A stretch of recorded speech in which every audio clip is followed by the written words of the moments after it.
안녕하십니까. 한시 작법, 한시를 쉽게 쓰는 법에 대한 강의입니다. 이 프로는 이미 2022년 7월 30일부터 10회에 걸쳐서 연재를 했던 바 많은 구독자들로부터 호응을 받았었습니다.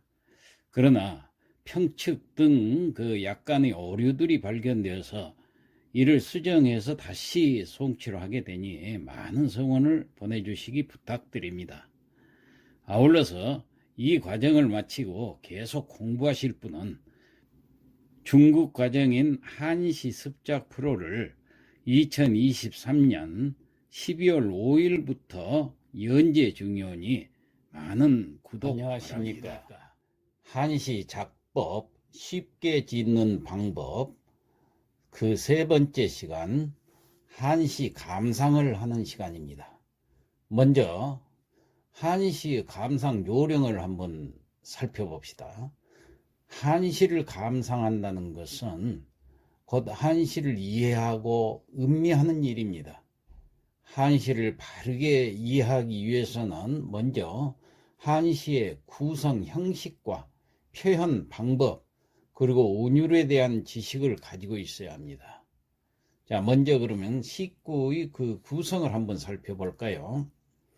한시에서는 시구가 어떻게 이루어져 있는지를 이해를 해야 바르게 읽고 그 시어를 올바로 해석할 수가 있습니다. 자, 그러면 오원절구 구성을 한번 보겠습니다. 오원절구에서는 앞에 두 자하고 뒤에 석자가 각각 일어로 한 단어로 구성되어 있다 이렇게 생각하고 앞에 두 자에서 일단 끊고 뒤에 석자를 읽으면 또 해석할 때도 마찬가지로 앞에 두 자를 먼저 해석을 하고 뒤에 석자를 새기면 됩니다. 자, 예를 한번 들어볼까요? 이 시는 조선 선조 때 문신이면서 문장 서화에 능했던 이산해가 지은 영률이라는 오원절구입니다. 자, 이 영률이라는 것은 읊을 영자 밤률자니까 밤을 읊은다 그랬는데 이 시는 이산해가 5살 때 지었다고 그래요. 5살 어린애의 시라고 하기에는 아주 천재적인 소질을 가졌다고 할 수가 있겠습니다. 자, 일단 시를 읽고 해석을 해볼까요? 일복 생삼자요. 자, 일복, 요 배복자지요. 그러니까 한 배에 생삼자. 자, 날생자 삼자, 자식이 셋이다 말이에요. 자식 셋을 낳았는데, 두었는데, 그런 뜻이에요. 그러니까 밤을 보면서 엄마 뱃속에 밤이 들어있는 그런 걸 상상하면서 지었는 것 같아요. 다음 구를 보면은 중자, 두자하고 끊고 양면평이라. 자, 중자니까 가운데 중자니까 가운데 놈은 가운데 자식은 그 말이에요. 양면 양쪽 면 모두가 평이란 것은 평평한 모양이네. 그래요. 밤을 보면 밤토를 보면은 밤이 세 알이 들었을 때 가운데가 가장 평평하죠. 그 얘기예요. 그 다음 출에 선후락이라. 출에 끊고 선후락이라 이렇게 읽으면 된다고 그랬어요. 출에 가을 추자 올레자 가을이 와서 그러니까 가을이 되어서 선후락 앞선자 뒤후자 앞서거니 뒤서거니 하면서 락 떨어질 락자 밤송이가 땅에 떨어지는데 그런 얘기입니다. 란제우랑형이라. 자, 난제 어려울 난자 아우제자 또 우자 어려울 난자 형자. 그러니까 어렵다는 거예요. 모르겠다는 얘기예요. 누가 형이고 누가 아우인지 잘 모르겠다 그 말이에요. 왜? 떨어질 때 똑같이 떨어진 건 아니잖아요. 먼저 떨어졌다고 해서 형이 될 수가 없고 나중에 떨어졌다고 해서 아우라고도 할 수는 없어요. 그렇기 때문에 우리가 만약에 죽게 될 때도 형이 먼저 죽을지 아우가 먼저 죽을지 모른다는 어떤 의미가 여기 내포되어 있어요. 자, 5살짜리가 그런 걸 생각했을까요? 여튼 난제우 난형이라는 것은 어느 놈이 형이고 어느 놈이 아우인지 도대체가 모르겠구려, 이런 뜻입니다. 자, 이렇게 읽고 해석을 하면, 감상을 하면 되겠습니다. 자, 그 다음 칠언절구의 구성을 한번 살펴볼까요? 칠언절구에서는 앞에 넉자하고 뒤에 석자가 각기 한 단어를 이루고 있다 생각하고 그렇게 읽고 또 그렇게 해석을 하면 됩니다. 그러니까 읽을 때도 넉자를 읽고 일단 끊고 그 다음에 뒤에 석자를 읽으면 되겠죠. 해석할 때도 마찬가지예요. 앞에 넉자를 먼저 새기고 난 다음에 뒤에 석자를 새기면 되지요. 자, 예를 들어서 남이 장군의 시를 한번 보겠습니다. 백두산석하고 끊고 마도진이요. 자, 백두산 석이 있으니까 백두산 돌을 칼로 갈아서 다 없앤다고 말이에요. 도진한다는 거예요. 마도진, 칼로 간다는 얘기. 마도, 칼로 갈아서 다 없애고, 그런 뜻이 되겠습니다. 그 다음에 두만강수 음마무라. 두만강물을 마실 음자, 말마자, 말이 마셔서 없앨 무자, 없애버리겠다는 얘기예요. 그러니까 두만강 그 많은 물을 말이 먹여서, 말로 먹여가지고 없애겠다는 이런 큰 포부를 가지고 있는 거예요. 큰 뜻을. 다음 정부를 볼까요? 남아 20 끊고 미평국이요. 남자로 태어나서 사내로 태어나서 20살이 되면은 그 말이에요.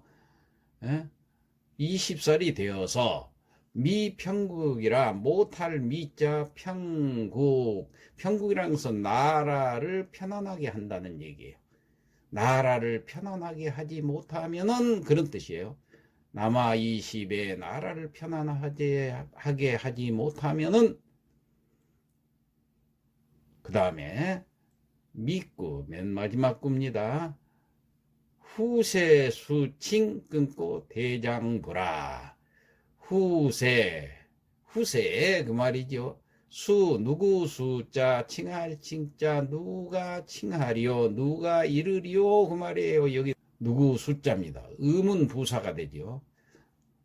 여기서 수칭하면은 의문부사 누구 숫자, 칭할 칭자 해서 누가 칭하리요. 그러니까 후세 누가 대장부라고 칭하겠습니까? 대장부로서는 당연히 남아 20 되면은 나라를 편안하게 할 정도가 되어야 대장부 자격이 있다, 이런 의미가 되겠습니다. 자, 문제는 이 시가 남이의 목숨을 끊었다는 것. 남이는 세조 때의 유명한 장수이지요. 그래서 병조판서까지 되었던 인물입니다. 그럼 이 시 한 편이 어떻게 남이의 목숨을 끊을 정도가 되었는가, 그 내막을 간단히 살펴보면은, 이 남이는 1441년에 태어나가지고 1468년에 죽었으니까 28살 때 죽은 거예요. 28년밖에 못 살았어요. 근데 17세 무과 급제를 했던 아주 뛰어난 무관이었습니다. 그래서 세조 때 병조판서까지 일약 발탁이 됐던 것입니다. 이 좌의정 권남의 또 둘째 사이기도 하고 아주 빵빵하죠. 그래서 이 시기 질투가 또 생기게 된 거예요. 이 유자광이라는 사람이 시기 질투를 해가지고 모함을 하기 시작했는데, 여기서 셋째 구가 있죠. 전구, 남아 20의 미평국이라 하는 구가 있죠. 여기서 미평국 할 때 나라를 편안하게 하지 못하면은 이 구절로 봐서는 절대 영모를 꾀할 흔적이 없는 구절이죠. 근데 이 삼구를 가지고 영모를 꾀했다고 하는 증거로 삼았던 거예요. 어떻게 했느냐? 미평국을 이 평자를 고쳐버린 거예요. 얻을 뜻자를 써서 미득국이라. 나라를 얻지 못한다면, 다시 말해서 자기가 나라를 선하게 쥐지 못한다면 이건 영모 아닙니까? 이렇게 유자광인가 고쳐가지고 모함을 해가지고 왕에게 상주를 했대요. 근데 그때 왕인 예종도 또 문제가 있었어요. 병조판서는 예종 아버지인 세조가 병조판서로 발탁을 했는데 그 아들인 예종이 등극을 하면서 사실은 너무 똑똑하고 잘난 남이 병조판서를 사실은 좋아하질 않았어요. 너무 잘 나가니까. 그래서 유자광이가 모함했는데 그걸 다 알았는지 몰랐는지는 모르겠지만은 유자광이 말만 일방적으로 듣고 영모로 몰아서 처형했던 것입니다. 이러한 시가 바로 이 시였던 거예요. 자, 우리 이 시를 다시 한번 읽어볼까요? 백두산석 마도진이여 백두산 돌을 칼로 갈아 없애고 두만강수 음마무라 두만강물을 말로 먹여서 없애리라. 남아 20 미평국이요 남아 20의 나라를 편안하게 하지 못하면은 후세 수칭 대장부라 후세 누가 대장부라 이르리요. 예. 자, 그 다음에 율시의 구성을 한번 볼까요? 율시는 우선 자수율을 따져보면은 5원절구면은 한 구가 5자면서 모두 총 4구가 되니까 5, 4, 2씩 글자 수로는 20자가 되겠죠. 7원절구는 어떻게 될까요? 한 구가 7자면서 4구가 되니까 4, 7은 28, 28자가 되겠죠. 5원 율시는 자, 한 구가 5자인데 그 구가 8구가 되죠. 그러니까 5, 8, 40, 40자가 되고 7원 율시는 한 구가 7자인데 8구가 되니까 7, 8은 56, 56자가 된다는 거. 이게 자수율입니다. 그 다음에 평측법은 평측도를 우리가 살펴봤죠.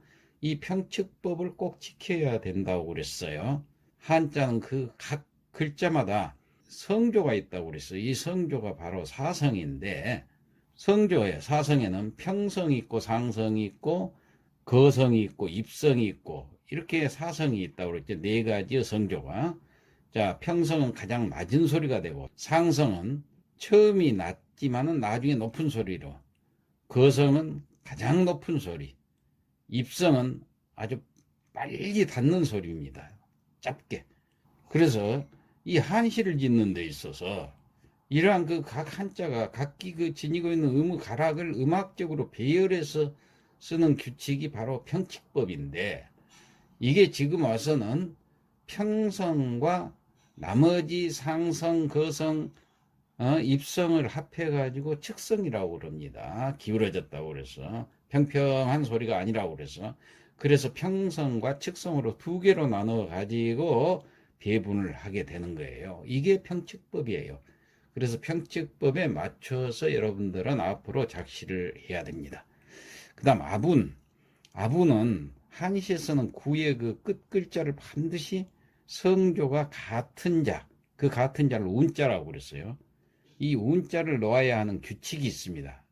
이 규칙을 가리켜서 아분이다, 운자를 놓는다 해서 그러면은 모든 한자를 평측법에서 말한 그 사성, 곧 평성, 상성, 거성, 입성은 넷 중에서 어느 하나에 들도록 나누고 있는데 다시 이를 중성과 종성이 같거나 비슷한 것에 따라서 나눈 것이 바로 운입니다. 이 아부는 한시 운율을 나타내는데 큰 구실을 하게 되는 거예요. 자, 그러면 운자표를 나중에 참고하면서 이 내용은 또 자세히 말씀을 드리도록 하고, 그 다음에 대꾸라고 하는 것은 짝을 맞춰서 지금 글귀를 말을 하는데, 한시에서는 이 기구하고 승구, 또 정구하고 결구가 서로 어우러져서 한 쌍이 되도록 그렇게 만들어져 있습니다. 그래서 서로 연관을 가진 두 가지 현상을 함께 어울리게 표현을 해서 대꾸를 이루게 합니다. 한시를 공부할 때는 이 대꾸 뜻을 모르면은 한시의 참다운 맛을 또 참다운 멋을 이해할 수가 없는 것입니다. 그래서 한시 지을 때 가장 중요한 것 세 가지, 평측법을 맞게 배분을 하고, 아분, 운자를 끝에다 놓는데 어떤 운자를 놓는가, 이게 또 중요하고, 그 다음에 글을 지을 때는 반드시 대꾸를 맞춰서 짓는데, 절구일 경우는 특별히 꼭 대꾸를 맞추라는 법칙은 없지만은, 율시일 경우에는 대꾸를 반드시 맞춰야 할 구가 3구하고 4구, 다시 말해서 합년, 그 다음에 5구하고 6구, 다시 말해서 경년, 이 합년과 경년만은 반드시 대꾸를 맞춰야 됩니다. 수련이나 미련은 대꾸를 안 맞추고 자연스럽게 지어도 상관이 없어요. 그러나 합년과 경년만은 반드시 대꾸를 해야 된다는 것. 자, 이걸 알고 시를 그러면 한번 살펴볼까요? 5원 절구입니다. 강벽 조유백이라는 시인데, 이 시는 두보가 지은 시입니다. 두보는 누구입니까? 시성이라고 그러지요. 성당시대의 시인으로서 이태백과 두보 하면은 가장 뛰어난 시인이었습니다. 이 작품을 한번 볼까요?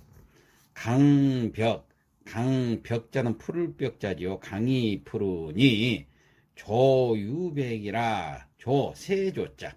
세는 유는 넘을 유자예요. 그렇기 때문에 이건 넘다 하는 것은 동사인데, 여기서는 부사로 해석을 하면 된다. 더욱 한층이라는 그런 부사 의미를 가지고 있습니다. 그래서 한층 더, 그 다음에 흰 백자가 있으니까 한층 더 희고, 강이 푸른 데가 하얀 새가, 갈매기가 나를 때 그 새가 그 푸른 빛과 서로 대비가 돼서 더 희게 보인다는 얘기예요.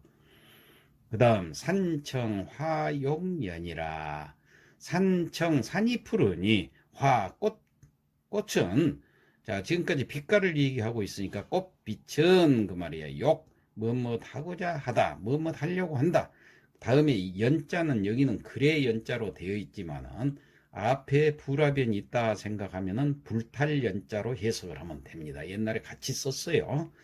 해석을 해보면은 산이 푸르니 꽃빛이 불타는 것 같다. 불타려고 한다. 그런 뜻은 불타는 듯 하다. 이렇게 해석하면 되겠죠. 그 다음 금춘 간우와요. 금춘 올봄이라는 얘기예요. 올봄도 볼간자인데 본다 그 말이에요. 뭘 보느냐. 우가 또 우자, 지날 과자. 봄이 그냥 지나는 것만 본다 그 말이에요. 다시 말해서 봄이 지나고 있는 것 그대로 보낼 수밖에 없다 하는 뜻이죠. 금춘 간우와요. 봄을 그냥 지나가게 보기만 하면서, 이런 뜻이 되겠습니다. 하일시기년이라. 어느 하자, 이게 시간이 나타날 때는 어찌가 아니라 어느로 되죠. 어느 하자, 날일자, 어느 날에 이 시자, 귀년, 돌아갈 기자, 해년자, 돌아갈 해인가. 어느 날에나 나는 고향으로 돌아갈 수 있을 것인가. 이렇게 읊고 있는 시입니다. 자, 여기서 중요한 것은 대꾸를 우리가 한번 봅시다. 기구와 승구를 대꾸로 해서 봄 풍경을 읊은 이 서경시 아닙니까? 특히 색채의 대비가 두드러지죠. 빨갛게 꽃빛이 불타고 있다는 얘기예요. 새가 나를 때는 하얀 빛이고, 그 다음에 강은 푸르고 산도 푸르고, 자, 이런 식으로 색채 대비를 아주 잘 했어요. 이게 대꾸가 잘 된 겁니다. 강하고 산하고, 그리고 푸를 벽자, 그 다음에 세조자 꼬도 새하고 화하고 똑같은 명사지요. 넘다 하고 하고자 하다 하는 동사 흰백자 불탈 연자 흰 빛이고 불타니까 빨간 빛으로 이렇게 서로 색감이 서로 대비가 되도록 대꾸를 잘 이었습니다. 자, 이런 식으로 대꾸를 잘 이루고 있는 시라는 것을 우리가 알 수가 있습니다. 한시에서 이만큼 대꾸가 중요하다는 뜻이 되겠습니다. 자, 그 다음에 마지막으로 우성이라는 정호의 시를 한번 살펴보도록 하겠습니다. 자, 우성이라면 우연할 우자니까 이룰 성자, 우연히 이루었다는 것은 우연히 작품을 완성했다는 얘기예요. 그래서 우연히 지은 시다. 여기는 넉자 석자로 이렇게 띄어서 읽어보라고 그랬죠. 한내무사 불종용이요. 한내 한가함이 찾아오다 원래 한가하니까 그 말이에요. 무사하다, 일이 없다는 얘기예요. 한가해서 일이 없으니 불종용이요. 종용하지 않은 일이 없고 그 말이에요. 여기서 종용이란 것은 조용하다는 얘기예요. 아니 불자가 있으니까 조용하지 않은 것이 없고 앞에 무사까지 합해서 조용하지 않은 일이 없고, 그러니까 한가하니까 조용하지 않은 일이 없고, 수교 동창 일이홍이라. 교자가 여기는 깨달을 각자가 아닙니다. 여기서는 깰 교자입니다. 잠에서 깰 교자. 잠잘 수에다가 깰 교가 있으니까 잠자다가 깼다는 얘기. 수교라는 것은 여기서 수곽으로 읽으면 안 됩니다. 수교 잠을 깨니 동창은 동력에 있는 창이니까 그대로 동창이 일자 해가 이미 붉을 홍자는 푹더라. 그러니까 해가 솟아가지고 빨갛더라 그런 얘기예요. 잠을 깨니 동창에 해가 이미 붉어 있구나. 만물 정관 개자득이요. 만물이 정관 고요정자 볼관자 조용히 관찰을 하니 개 모두가 자득이라 스스로 만족스러워하고 사시가흥 여인동이라. 사시 사계절 가흥 좋을 가자 흥할 흥자 흥치라는 얘기지요. 좋은 흥치는 아름다운 흥치. 사계절 아름다운 흥치가 여는 더불어 뭐뭇과 함께 그런 뜻이에요. 사람인자 동자도 한 가지 동자지요. 사람과 함께 그런 뜻이에요. 자, 사계절이 아름다운 그 흥치가 사람과 함께 하도다. 그 말은 무슨 얘기예요? 사계절이 이렇게 아름다웠기 때문에 그 흥치가 사람도 아름답게 마음을 만든다. 그런 뜻이 됩니다. 그 다음 도통천지 유형이에요. 자, 도통천지해서 도가 통한다 그랬습니다. 이 도라는 것은 여러 가지 의미를 갖고 있지만은 천지는 유형외 형체 밖에 있다 그 말이에요. 형체 형자 밖외자. 자, 천지는 형체 밖에가 있어도 도가 통한다. 그 다음에 사이풍은 변태 중이라. 사입 생각이 생각사자 입 들어온다 그 말이에요. 생각이 들어온다는 것은 깊은 생각을 갖게 된다 그런 뜻이죠. 풍운이라는 것은 바람풍자 구름문자. 바람과 구름이 변태라는 것은 변할 변자 모양 대자. 모양이 변한다는 것은 달라진 상태다 그 말이에요. 바뀌고 있는 중이다 그 말이에요. 가운데 중자가 있으니까.